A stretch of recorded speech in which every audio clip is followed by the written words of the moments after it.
Shalom, perkenalkan, saya Irene Putri Rambunuduweru, NIM 230-389, Fakultas Ilmu Sosial dan Ilmu Politik, jurusan Sosiologi, semester 1 kelas C, Universitas Nusa Cendana Kupang, angkatan 2020. Pada kesempatan ini saya akan mempresentasikan makalah mereview buku kelima yang berjudul Orang dan Bangsa.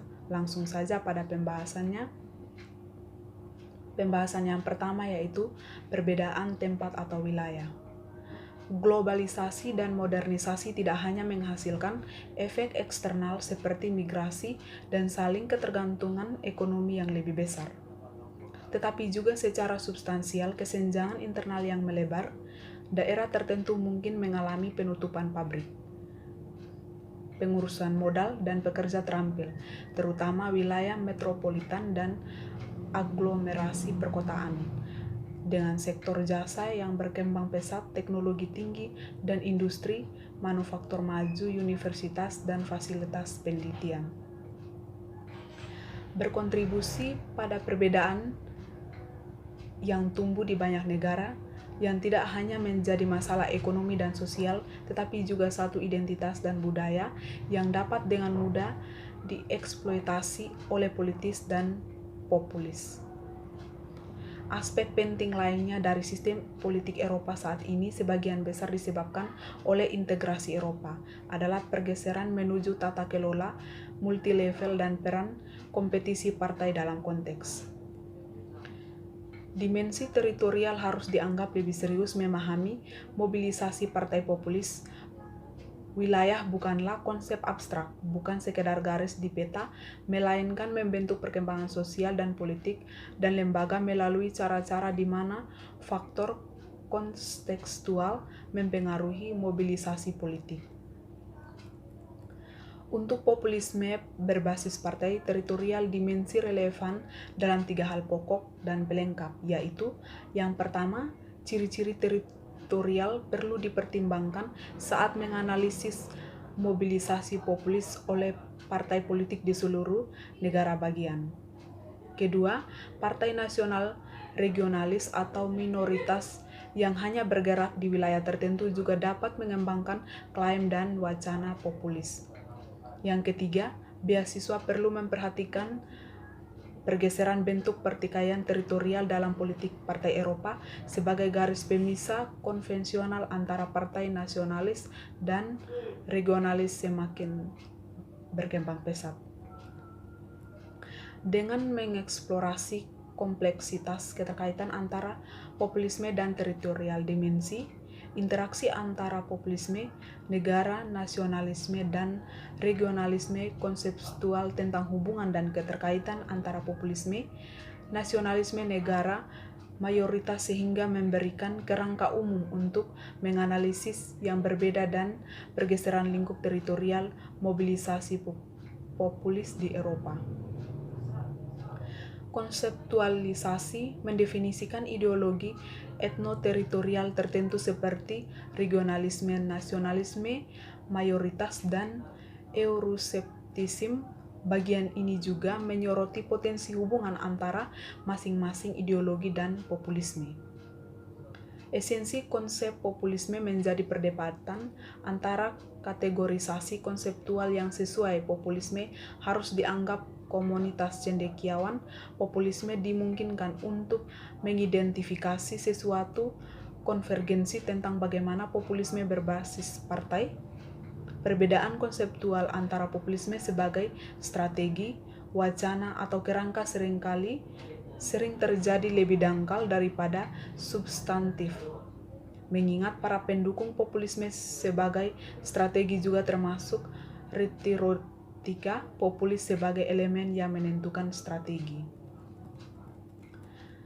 Populisme sebagai pusat gravitasi tertentu. Pada ciri-ciri utama populisme telah muncul berdasarkan definisi yang diajukan oleh Chesmude, yang mengidentifikasi komponen-komponen berikut, yaitu pertama, visi masyarakat yang dibagi menjadi 2 kelompok, yaitu orang murni dan elit korup.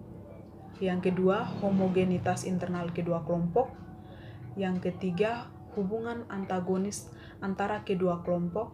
Dan yang keempat, selalu berpihak pada orang-orang suci sebagai satu-satunya sumber yang sah dari jenderal.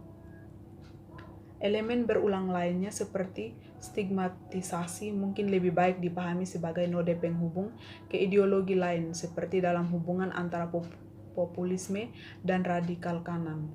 Populisme dapat dikaitkan dengan orientasi ideologi yang sangat berbeda juga, misalnya dari radikal kiri ke radikal kanan. Dari inklusi dan eksklusi, dari sosialis ke neoliberal dan sekuler ke religius, dan dari fanatisme untuk kepemimpinan karismatik ke fanatisme untuk demokrasi. Kompatibilitas populasi dengan orientasi ideologi yang sama sekali berbeda juga karena ambivalensi intrinsiknya. Politik populis didefinisikan secara samar-samar dan istilah dapat dilihat sebagai penanda kosong. Rakyat atau penduduk asli daerah pedalaman digambarkan sebagai kelompok yang homogen dan tidak berbentuk pada umumnya tanpa perbedaan minat dan kelas. Demikian pula kelompok yang membentuk elit atau grup biasanya bersifat situasional dan dapat berubah dari waktu ke waktu untuk memasukkan kelas politik, negara bagian dalam, partai politik utama, media, birokrat, bisnis internal, pakar, ilmuwan, dan bahkan individu tertentu. Oleh karena itu, ambivalensi dapat dianggap sebagai karakteristik utama populis. Mobilisasi memberikan fleksibilitas dan kemampuan beradaptasi yang besar dalam persaingan partai. Ideologi etnoteritorial dan potensi kaitannya dengan populisme. Dari perspektif ideasional, populisme dapat bersinggungan dengan komponen ideologis regionalisme, nasionalisme, mayoritas atau negara, dan euroseptisisme. Pembahasan yang kedua yaitu regionalisme. Regionalisme dapat diartikan sebagai ideologis tipis yang mempolitisasi kekhususan populasi yang tinggal di wilayah subnegara bagian tertentu. Populasi penduduk menyatakan secara keseluruhan kekhususan yang bisa bersifat sosiokultural, yaitu seperti bahasa, agama, orientasi ideologi yang berlaku, dan sosioekonomi seperti jenis dan tingkat perkembangan ekonomi, sektor ekonomi yang lazim, status ekonomi wilayah negara bagian, dipandang sebagai dasar-dasar identitas etnoteritorial tersendiri yang seharusnya secara formal diakui dan diakomodasi oleh negara.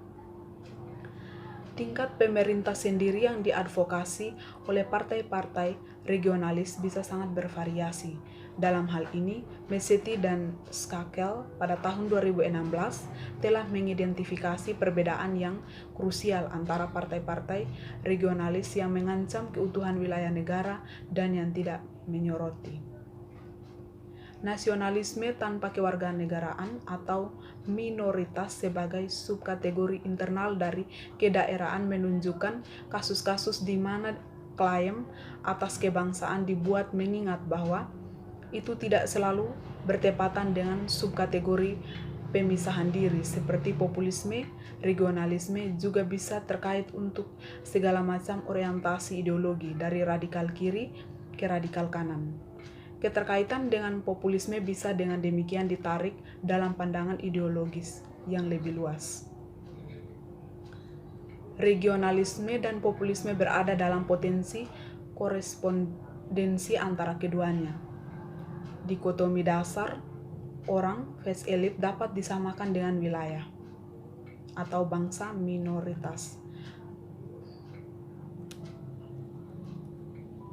Dalam sintesis regionalis populis, orang baik adalah orang di wilayah sedangkan elit adalah orang para politisi yang membela kepentingan negara dengan mengorbankan penduduk daerah. Populis regionalis biasanya berfokus pada ketidakmampuan atau keenggaan yang diduga elit nasional di ibu kota yang jauh untuk mengenali, memahami, atau bahkan mempertimbangkan kebutuhan khusus wilayah. Politik kebencian dan viktimisasi yang begitu khas populisme mungkin beresonansi dengan baik dengan minoritas etnis regional yang menganggap elit negara telah gagal untuk mengakui wilayah atau memperlakukannya adil. Antagonisme struktural antara partai regionalis dan seluruh negara bagian politisi, partai yang mengatur negara untuk menemukan tingkat minimal wacana kerakyatan. Hampir semua partai regionalis, partai kerakyatan daerah atau cabang daerah yang sangat otonom, partai populis di seluruh negara bagian untuk mendukung kritik mereka terhadap elit dengan wacana regionalis. Demikian pembahasan saya. Terima kasih.